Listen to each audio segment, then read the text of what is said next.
Fans are still whining and complaining about the Chicago Bears 2026 draft class. We're going to talk a little bit about that. Plus, we're going to discuss the training camp battles, the position battles heading into training camp. We're getting into all that and more on today's Chicago Bears Central.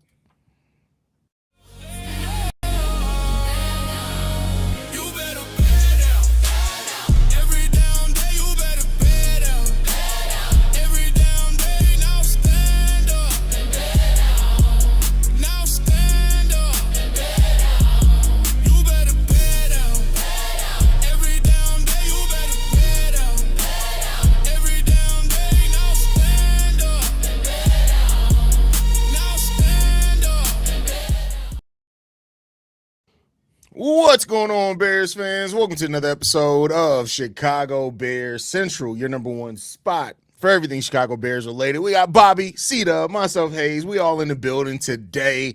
Fellas, how y'all feeling, man? And I'm feeling great as the weeks go by. I get closer and closer to C-Ball. C-Ball gonna be playing football again, y'all. Can y'all believe it? It's coming. For sure, definitely. Happy for this weekend, man. And your boy off tomorrow. It's busting. So, over the last week, it's been a week since the draft. The day 3 of the draft has officially ended. There's been a lot of think pieces in regards to the draft, every type of thing from top to bottom on who did what went where, who drafted who, all that type of shit. But like just an overarching thing, like now that we've had a week to kind of settle in, I've watched a lot of tapes on some of the guys I wasn't familiar with. Now that all the dust is kind of settled, how you guys feeling about the Chicago Bears draft class and our fans being a little bit too harsh on the draft class? I don't want to say the fans are being a little bit harsh because of the draft. I know it's all going to that third round pick and Sam Rouse there at the tight end. I think that's what most of Chicago Bear fans angst it sits, and the fact that we didn't get a higher rounded selected defensive lineman, but mostly that third round pick kind of baffled a lot of folks. I know it baffled myself, but then I sat back, I listened, I conveyed with a couple of my friends, conveyed with my nephew, and I think Ryan Poles and whoever advised him with this tight end pick has a plan, and it's a little wild. This is, it's something, we got Colston, Loveland, Cole Kmet, but I don't think they don't have a football acumen. Obviously, they took us to the playoffs and got a playoff win last season, so I think they deserve an opportunity to prove their logic. So I'm giving them that. So it's not crazy in that sense. I think they deserve to do whatever they feel they got to do to make this team better. Now, as far as the players in itself, there's some surprises all the way down the draft picks that we just selected. Malik Muhammad is super talented. Can he, we'll talk about that a little bit later. He's super talented. Sam Roush, he is a monster blocker. He loves the contact. They say he destroys defensive ends. All in all, when you look back at it, you sit back and just think to yourself, man, we on the right track. Maybe I should trust in Ryan Poles. That's for sure. I think about. I think that if you want to be harsh, be harsh. But at the end of the day, if you got harsh comments, including myself with some of the selections, if they start winning this season again, bring y'all funky ass right back to this chat box. I'm gonna hop my ass right back on this microphone and be like, my bad, brother. But I think that's something that we should have learned last year. I think last year the consensus was go get more offensive linemen. Go get more offensive linemen. They didn't do that.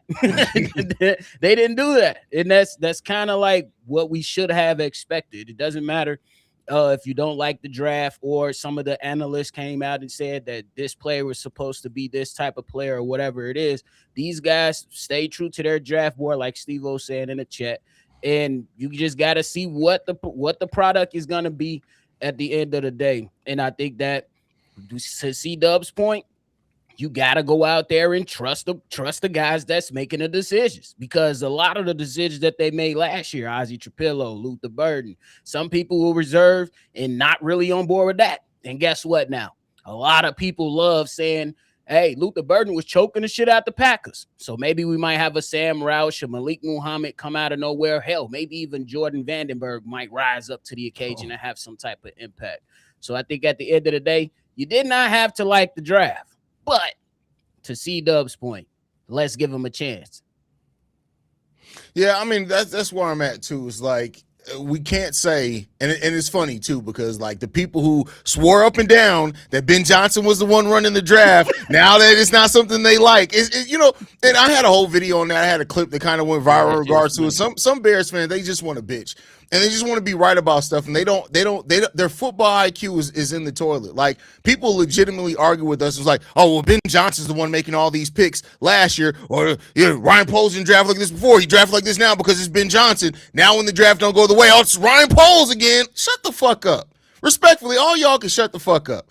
Like, I'll say this in regards to it, right? Like, do I have some questions in regards to it? Like, yeah, like, okay, you guys are very much so believing in Austin Booker's going to make a leap, the fact that you didn't go edge. And now next year's draft class is supposed to be reportedly very deep in edge. That could play a part into it as well. Vandenberg, I like him a lot too. I don't know how much he'll give in year one, but I do like him a lot. We'll talk about him a little bit in the next segment also. But I think overall, like, this is why, and I've been saying this on the daily episodes for like a month, y'all got to stop thinking y'all going to know the way that this draft's going to go. It's like y'all got to stop every year. It's not going to go the way. We've been covering, since we've had this channel, it's been since Ryan Poles. That very first draft, where everybody one pick right. He's been going a different route. The whole, like, I don't know why y'all think that y'all going to know the way the draft board's going to shake. It's not. They go best player available, and I think this year as well, everybody that they got, you saw the scheme and the style fit of how we want the Bears play. Ben Johnson talked about very early on, the guy that y'all think is the golden child making all the decisions. Very early into the offseason said, we want to add speed and tackling to the defense. That's exactly what Vandenberg's bringing. That's exactly what Malik Muhammad's bringing. That's exactly what Thieneman's bringing. Like, they drafted to the style that they want to play. They didn't go off position of need. They went best player available and stylistically, players that fit what they want to do stylistically. Can't be mad at that just because it's not the way that you wanted it to go. That's it. Yeah. I agree with that. I think that is very important that we just wait and see. Real talk. Yeah. And I think that because I was on a with my guy G Walker, CG podcast, and we was talking, there was somebody in there talking about I don't know how we're going to feel about the safeties. I'm like, bro, the safeties are going to be fine. That's the part that I'm worried the least about. Like, what? I said, what? I said, yeah, they going to come in. They was like, we don't know how they're going to perform in Dennis Allen's system. Bro, Mike McDonald's system is not that much different from how Dennis Allen operates, more specifically because of how both coaches handle their defensive backs, and they use them interchangeably. And Kobe Bryant and Dylan Thieneman is definitely going to fit in well. So everybody just keep a cool booty, have a drink, take a shot if you need it, and we'll just see what happens. And if we got to get on them and have some tough love for our Chicago people, we know we one of the best cities to give out tough love. Just try. Bro, if Ryan Poles make Jordan Vandenberg work like he made Cal Monungai work last season, everybody need to shut the hell up if that works next season. Ever question that guy again. We still got 3 players from last year's draft that didn't even really play last year: and Shemar, Turner, Ruben Hippolyte, and Zay Frazier. That's a good point. That's good. Yep. I don't even remember Shemar Turner on the field. I think I remember him for preseason. And I think he ended up playing in like 7 or 10 games, so between 7 and 10 games, something like that, if I'm not mistaken. Bro. Yeah, but he got hurt. Yeah, he got hurt. But so like it's like, just everybody calm down, hold your tits. Let's wait to see how the season goes. I think also, like, the thing that people don't understand too is, like, Dennis Allen and the way that he schemes the nickel and the third linebacker spot, you're going to be putting a lot of pressure on defensive lines, because he's going to be, offensive lines, because there's going to be some times in that third linebacker spot, there's going to be a defensive back there. There's going to be a linebacker there. There's going to be a extra defensive lineman in there. Like, he does some really crazy shit in regards to that. So, we'll see. This question from Snoop, he says, how do y'all feel about the nickel position? If everybody's healthy, that's going to be, we may have the best nickel rotation in the game of football between Zay Frazier and Kyler Gordon. Facts. I agree with that 100%. So let's just hope we could get let's get at least 15 games from Kyler Gordon this season coming up. I think that's fair. Yeah, I think that's fair from Kyler. Yeah. Absolutely. All right, but with that said, let's flip this and let's get into the main topic for today, and that's the position battles going into training camp. I have 3 positions that I think we're going to see battles at. The wide receiver 3, the cornerback 2 is definitely going to be one of them, as well as the left tackle. So let's start off with the left tackle. Braxton Jones, Theo, Benedet, Jedrick, Willis. Now, personally, I think if Jedrick Willis is healthy and gets back to what he was before, he's the clear LT1. Braxton's going to make his case. Theo's going to make his case. But how you guys feel coming into the left tackle battle this year? Yeah, I'm loving Jedrick as well. Braxton Jones, I'm sorry, that's a sight for sore eyes. That's a sight for sore eyes.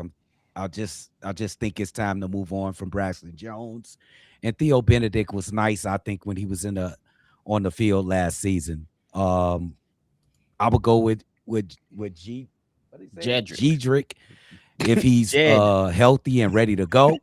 But do not put Braxton Jones on the field. I do not want him on the field. Not with Seaball on the quarterbacking for the Chicago Bears. No. I think you're the only one that know who. Seaball, you gotta let them know who you talking about. That's Caleb. That's my name for Caleb Williams. My bad, Seaball. Bro, like that damn Key and Peele sketch with the names of C-Dub's life, bro. C-Dub don't give a fuck about how you want your name pronounced. He don't give a shit about the conventions of English. He don't give a shit about none of that. Like, he gonna call you what the fuck he want to call you. Go ahead, Bobby. His reason is he just got here. You got to make me learn your name. Ain't that right, But he been ruining people's names for them been on the team for 3-4 years. What do you mean? No, that is not true. I got everybody down pat at this point. Bro, you was calling old boy hairline man for bro, Braxton, you was calling him a hairline man for years. It was funny, Drip. It was funny. But I think, honestly, bro, I think right now, I'm going to agree with you, Haize, on the health part when it comes to left tackle and Jedrick. If he could get back to what he was before I think he had a torn patella tendon. But I'm happy that he actually did it the smart way and played the long game with just taking the season off to really, really get healthy. And I think that if he can get healthy, I believe he can win the job. But as of right now, I think that Braxton Jones, unfortunately, is the guy right now. But that can change later on. The way I feel about Theo, in that playoff game, they didn't go to him. That lets me know everything I need to know. It's not to say that he can't play, but in the playoff game, in a pressurized moment, they was like, you know what, Theo, you still going to be the swing tackle. Tooney, get your ass out there to left tackle, and we're going to bring in McFadden. So I think that the race really right now is for Braxton Jones and Jedrick Wills. Yeah, I do think Theo long term is going to be a swing tackle, and I think that's a perfect position for him. I don't mean that as a knock. That's him. I mean, he had some moments as a starting left tackle last year where he looked pretty solid, but there's also some questionable things. It comes down to Willis for me. I think that if he's healthy, he's the guy, and if not, then you're probably going to go with Braxton. But it's all they all holding the position down until Ozzie gets fully healthy anyway. So we'll see what's going to happen with that one. That's a fact. And I want him to take as much time as possible. That's a fact. Talk. Don't rush it. There's no point in rushing it. Do not rush getting back here at all, in my personal opinion. Next position battle. This one may be the most interesting. Tyrique Stevenson has had a very up and down career with the Chicago Bears. There's been some good, more good than what I think people give him credit for, but the bad has been very loud as well. I think people need to remember he was never the full-time starting CB2 anyway. He always split that with Terrell Smith literally since their rookie years. You now bring in somebody in Malik Muhammad who has the history of shutting down wide receivers in college. Now, college, that doesn't mean he's going to be able to do it at the NFL level, but when you look at that man-to-man coverage, Malik Muhammad seems like he's going to be a much better option there than where Tyrique's benefit was always more zone than it was man-to-man. Malik, you have a chance to have 2 really good man-to-man corners with Jalen Johnson and Malik Muhammad if Jalen can stay healthy as well. Do you guys see Malik Muhammad in year 1 at some point this season taking that position from Tyrique Stevenson? Okay. I am going to be the one to advocate for Tyrique Stevenson. I think Tyrique Stevenson is a solid cornerback in this NFL. He's had some brain farts. He has some problems. But if I look back at last season, I don't think that season happens if Tyrique Stevenson doesn't make that play in the third game of the season and took in that ball. The season we were 0-2. We're getting ran down the field by, I think, the Dallas Cowboys, I think it was. Yep. And he made an unbelievable play. If you was looking back at the live call we was doing, people in the chat were like, man, I'm done with this team. This team is over. This 0-16. And Stevenson turned everybody's attitude around. Now, he didn't make much plays throughout the season after that, but he showed me something with that play, bro. Like, everybody, I even counted them out before that play. Like, I'm not sure if Tyrique Stevenson can help us win on this team. But I can see through all the turmoil and shit, he still fought through it and made some big plays throughout his career. And I am not going to count that kid out for next season starting cornerback for the Chicago Bears. I'm just not going to count a guy out who fights like that, bro. He's a fighter.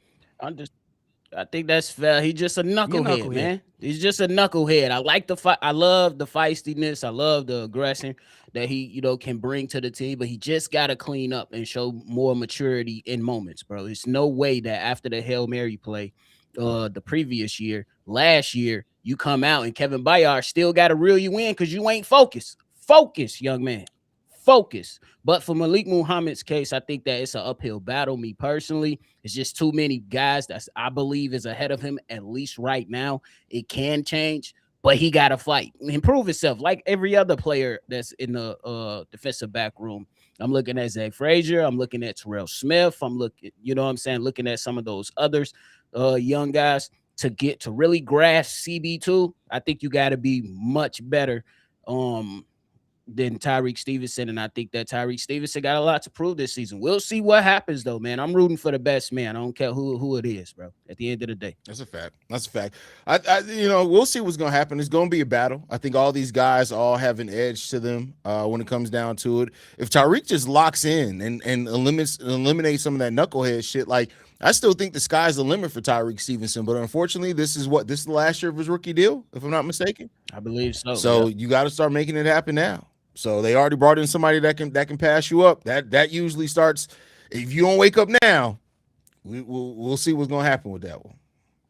I agree. I mean, we seen some examples of guys passing them up. Now, the logic behind Nashawn Wright and him was, I think it was clear that if the Bears, in my mind, the DA was like, look, if our corners can't cover, fuck it, I'm gonna just pick the guy that can at least get some picks. That sounds like the that's exactly what the logic was.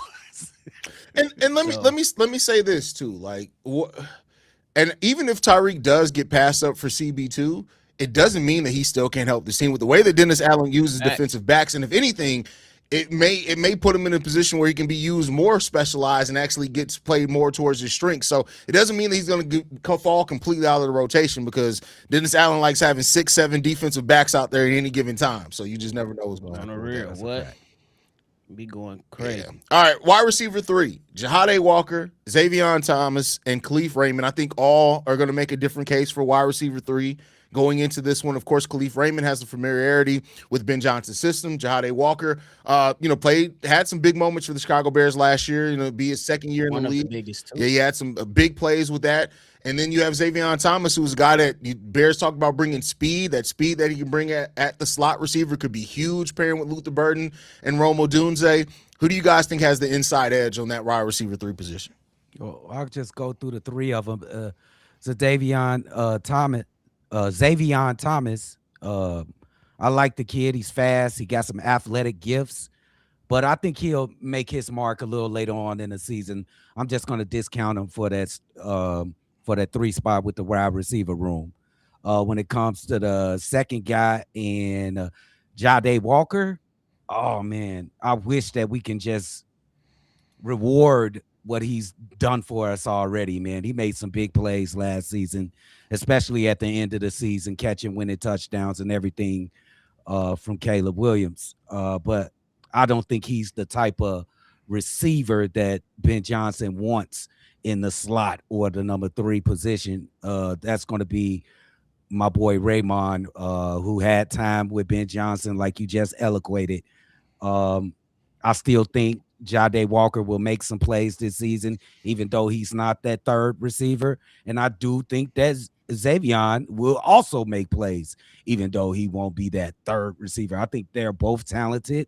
They don't have to be the number 3 receiver. They still can make an impact with this team, but it's going to my boy Raymond. I think it's going to him. Raymond. 100%. Say Raymond. Why you? It's no apostrophe in the name. My he a op, and he coming from a op, and he knew him. I told you he knew it. Raymond, bro, is one of the most common names in the world. This man said Raymond. Like what? Go ahead, Bobby. Go ahead, man. You gotta love Dub, bro. You gotta love Dub, bro. But I'm gonna go with Khalif Raymond, man. I think he's the lead guy right now. But to see Dub's point, man, I want to see if Jade Walker could go out there and really, you know what I'm saying, elevate himself. He definitely been putting in a lot of work this offseason. He definitely showed that he could make some clutch plays, even as a young guy. So with more opportunity, I hope that he can take advantage of that. Thomas, I think that he's going to be a very good weapon for the Chicago Bears, but in a number of ways. I think special teams is an opportunity there, and then probably come in for Ben Johnson to get a little bit more cute with his play calling. Y'all know he want to do all these trick stuff and throw people off, and you can use that speed to just Muggs going to be linebackers. Oh, shit, he coming in the jet screen. Let's watch that. And then it's going all the way. It's a weapon that you can utilize in so many different ways. But I think Khalif Raymond is the lead guy right now. And may the best man win. I'm going to keep saying that. But I'm rooting for the other guys too. Just be impactful. I think it's going to come down to who catches the ball well. I think that's what it comes down to. It comes down to that. I think it's going to be matchup dependent, right? Like, of course, on the depth chart, you're going to have somebody listed as the wide receiver 3. I think that's probably going to be Khalif Raymond, just coming into the season with familiarity with the system. We'll see with Jahade Walker. But I do think, like, Ben is going to have this thing open up to where it's going to be dependent upon what he needs on that. Like, we talked about this before. Like, Ben Johnson kind of uses positions like a bullpen. Like, right, you go and pull out what you need, especially that third wide receiver. So I think it's going to be very matchup dependent on how often we see these guys in the game. Xavier Thomas, I would just say this, look to see his snap count progressively go up as the season goes on. I think those other guys are going to be ahead of him. But also because I do think now with Roush as well that we're going to see a lot of Coast and Loveland lining up in the slot some too. So I think it's going to be a lot of different weapons depending on what we need. And that's the best for Ben Johnson offense. That's probably the best place to be in. Like, you're going to be able to throw in so many different looks, and all these guys have different skills. The benefit. I've seen a lot of Bears fans try to compare Xavier Thomas to Velus Jones. First off, let's cut that in the bud right now. He's a lot more proven than Velus Jones. He can actually catch the ball. He's not going to get the nickname Dropsy Thomas. We're not going to do that. He's not going. I don't expect that at all either.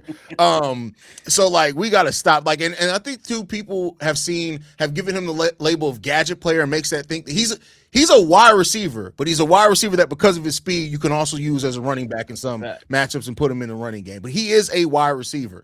So I'm going to go Khalif Raymond being named as the wide receiver 3, but I think that Xavier, his snaps count's going to go up over the course of the season, and Jahade Walker's going to be used a lot too. I think they're going to get very creative with how they use, because he's the tallest out the what? Jahade Walker 6'2"?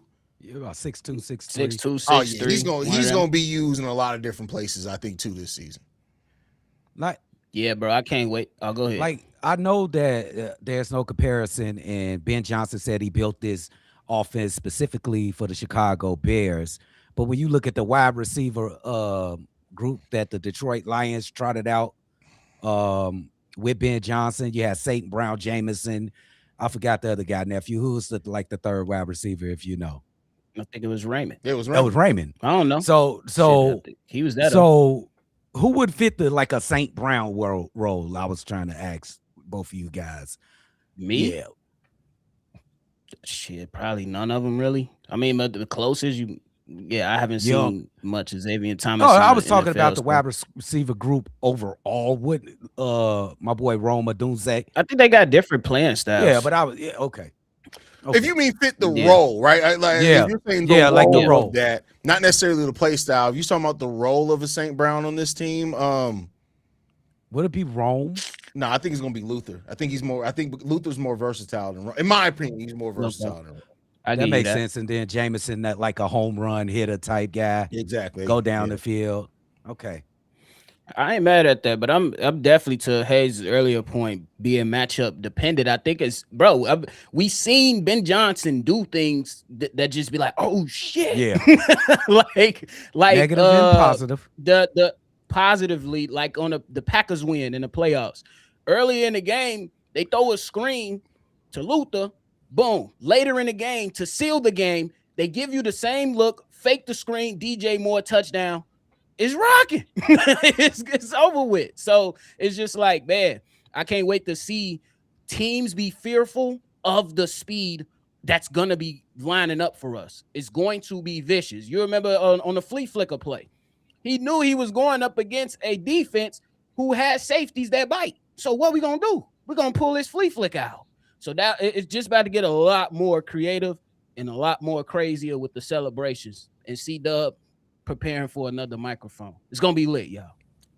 See, though, we're going to get you a microphone made of vibranium, because, like, he didn't say titanium. He said vibranium. Vibranium, bro. No, we need to go straight to Wakanda to get the metal to make your mic, bro. Like this. But C-Dub was just in Wakanda not too long. That's crazy. I definitely was in Wakanda. Work. Oh, you was in Wakanda? Wakanda, Illinois.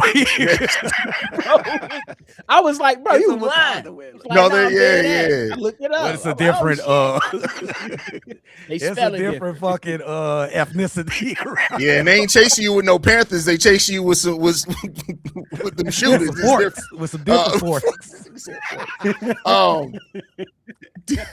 But yeah, I think that's an interesting battle. Let me ask you this: not that I put it on the official list, but because we did bring in Vandenberg up, like, do you think that he can meaningfully crack the rotation this year for the Chicago Bears at the defensive tackle spot? Jordan Vandenberg. You got to look. So, of course, Grady Jarrett and Javon are probably still going to be the starters. We brought in Kentavius Street. We brought in Neville Gallimore. You still got Shemar Turner, who's still going to be trying to get snaps there. There's a lot of people ahead of Jaden Vandenberg this season. I'm going to just be honest, Drip. I ain't even going to fucking try for Ryan Poles right now. I don't see it, big dog. All those names you just said, Ryan Poles, you obviously seen something. You said glowing words about the guy. I'm looking at your past history with Kyle Monunga, but I don't see it, partner. Make me a believer. Make me a believer. Fair.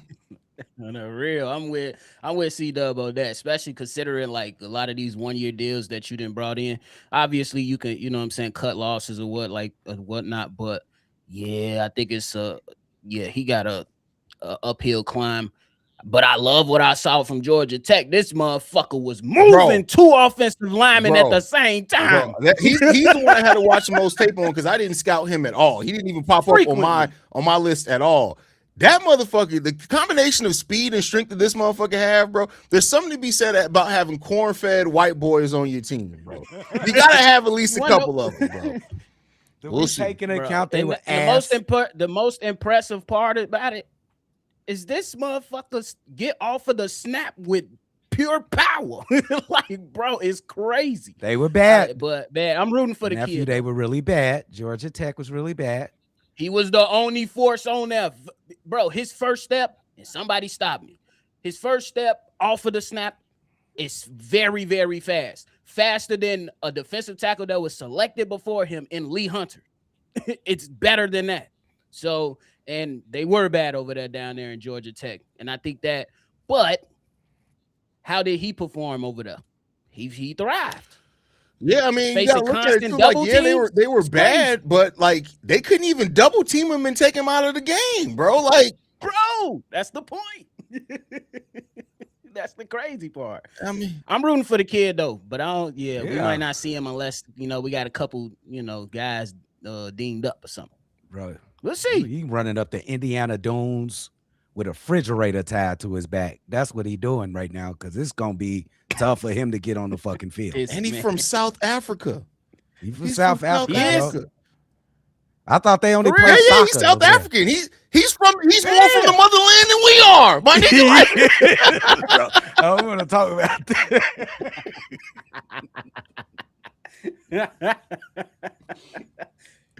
Oh man.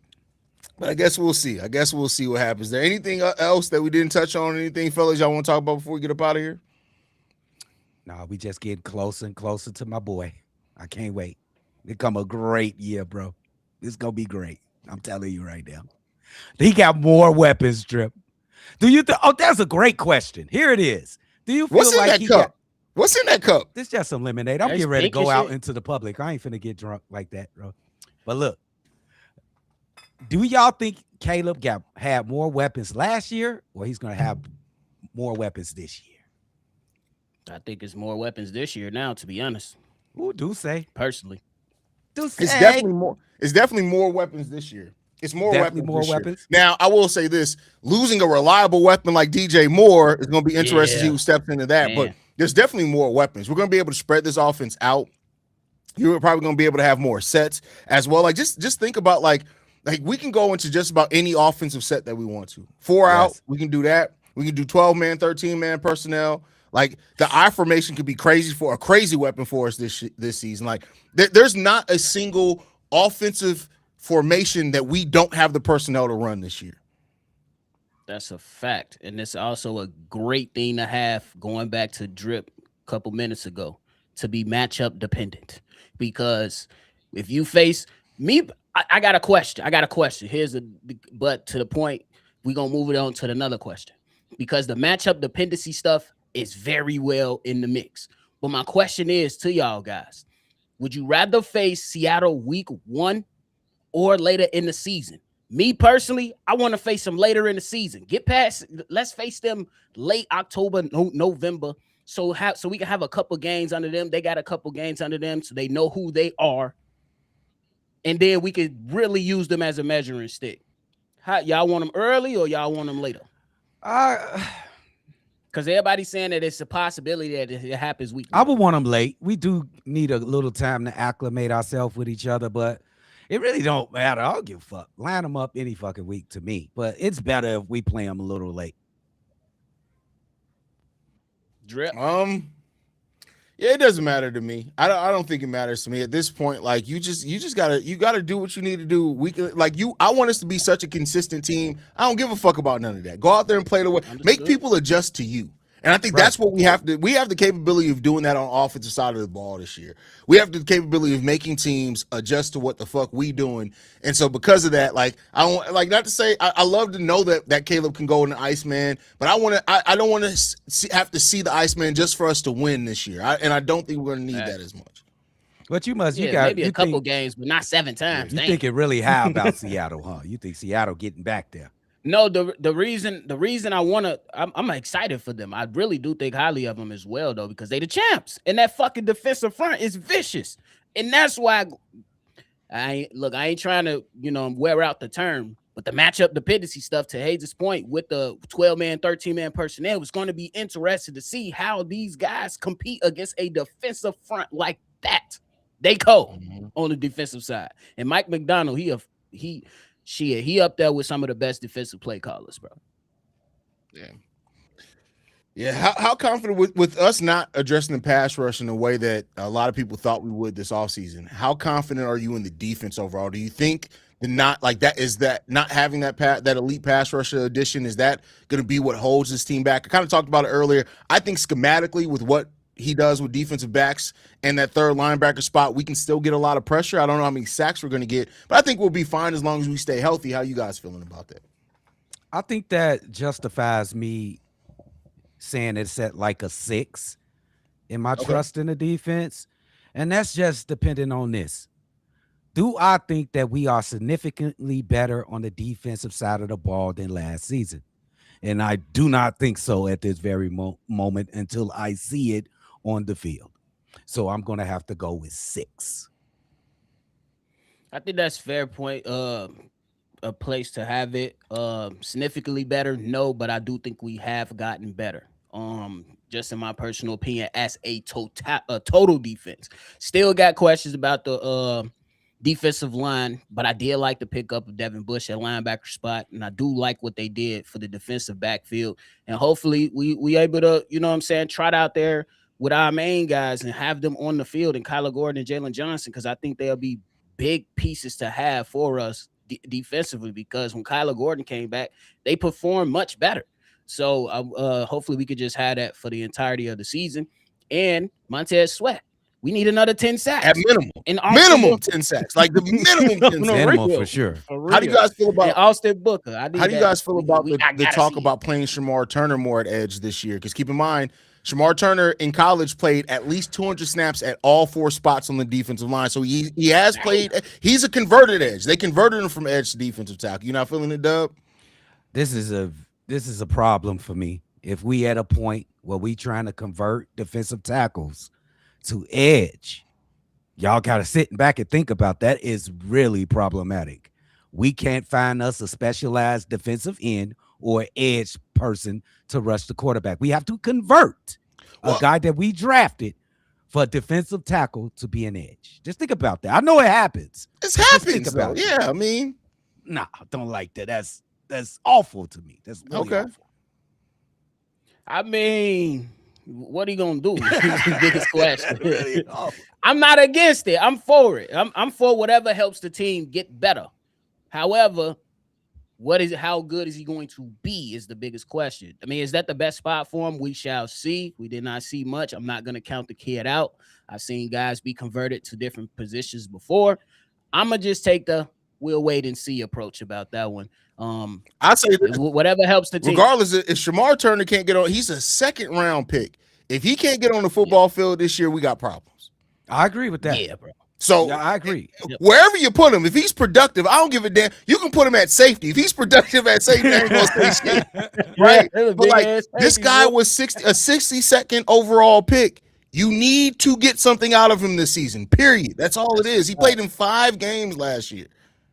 Guys, I'm sorry to say this, but I don't think we improved any level on the defense. And even with Devin Bush, as we haven't improved any level on the defense. That's respect to the two new safeties that we got, because I'm just saying there's logic to say that we just lost an all-pro safety and Kevin Byard and love Jaquan Brisker, and we a linebacker position. We just like Tremaine Edmonds, 120 tackle plus guy, and TJ Scott is never around the play. He's not available as much as you like.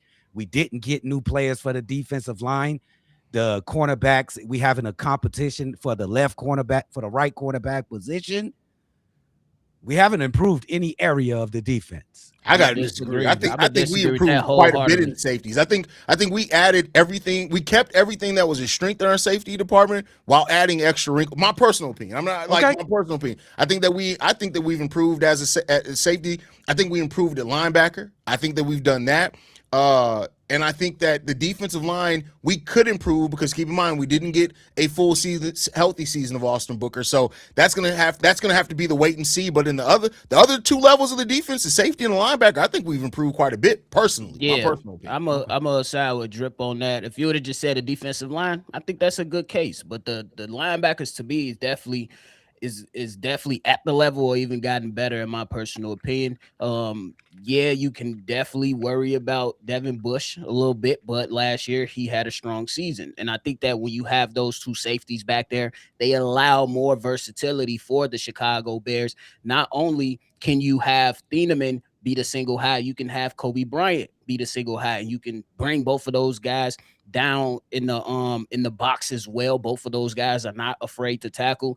And let's keep it a buck. Jaquan Brisker, once the ball was going down the field, he was getting his ass cooked. And sometimes it was like it was a play against Green Bay where Jaquan Brisker literally was a step too slow. Otherwise, he would have batted the ball down or intercepted that. Thieneman is faster than Jaquan Brisker. That helps. I think they improved that tremendously, bro. Me personally. Okay. Yeah, we got to live to the all-pro stuff that Kevin Byard did, but I think that Kobe Bryant can fit very well with this system now. Okay. And also, just so y'all know, I'm going to give a preview to I'm going completely nuclear because somebody named the top 5 tight ends in the NFC North and didn't name Colston Loveland there. He didn't even make the honorable mention. So tomorrow's daily episode, the first 5 minutes is going to be nothing but videos of that, man. What? I'll let y'all know that right now. What kind of what planet? What country is he? What are you watching? What? Like not having Colston Loveland as one of the top 5 tight ends in just the NFC. Now, if you were talking overall NFL, even then I'd be like, Yeah, you can make a case. With you. I got an argument with you. But in the NFC specifically, Come on, and not even to you mentioned 3 honorable mentions and he didn't make the fucking list. Oh, the 3 people on Who's the honorable list? You named so number 1, George Kittle. Okay. Number 2, Trey McBride. Number 3, Sam Laporta. Number 4, Tucker Kraft. Number 5, Kyle Pitts. Stop it. Yeah. And then in the honorable mentions, Godert, Johnson, and Ferguson all above him. Cut that shit out. No. Who made it? A Packers fan? Got to. Come on, bro. The way I'm about to light this motherfucker up tomorrow, bro. What? Bro, And it's not even a Packers fan. This is a Cleveland Browns fan. He's a writer for the Cleveland Browns. How fucking dare you, bro? Again. Here we go with Cleveland. How fucking dare you, bro? This is why I would never give the city of Cleveland any fucking love, bro. Fucking Cleveland, bro. What are y'all teaching yourselves? Nigga, they just had in Cleveland, they had a Jamaican food truck competition that I seriously thought about going to. But I was like, it's Cleveland. Then I end up hearing out of the 5 Jamaican food trucks, only 3 turned up, and one of them was fucking from Pennsylvania. No, nigga, I'm not going. Like, I hate the city of Cleveland, bro. You niggas is terrible, bro. If you a black person and you live in Cleveland, your parents didn't love you. I'm sorry. I hate to tell you that. They should be banned from watching football, bro. That's out of order. That's way out of order. It's okay. For real. It's okay. You named 8 NFC tight ends and Colston Loveland didn't make the list? You named 5 and Colston didn't make the list? That's nuts, bro. That's crazy. That's I might crazy, go higher, bro. Man, anyway, anything left before we get the fuck up out of here? Because I just got myself pissed off. Hey, man, Enjoy y'all Colston Sunday, man. Colston leaving us in receptions this year. That's no that. He very well could. Very well could, man. Yeah, we appreciate y'all for tuning in, man. Make sure you guys hit that like button, subscribe to the channel as well. You can follow us at Shy Bear Central on every social media platform. Send us any feedback, questions, comments, concerns, ChicagoBearsCentral@gmail.com. And lastly, if you want to leave a text message and or a voicemail for the mailbag, 773-242-9336 with your number 1 spot for everything Chicago Bears related. We'll catch y'all on the next one, y'all. Bear down! Cleveland sucks. Cleveland absolutely does suck. If you live in Cleveland, I hate your life for you. This has been a presentation of the Break Media.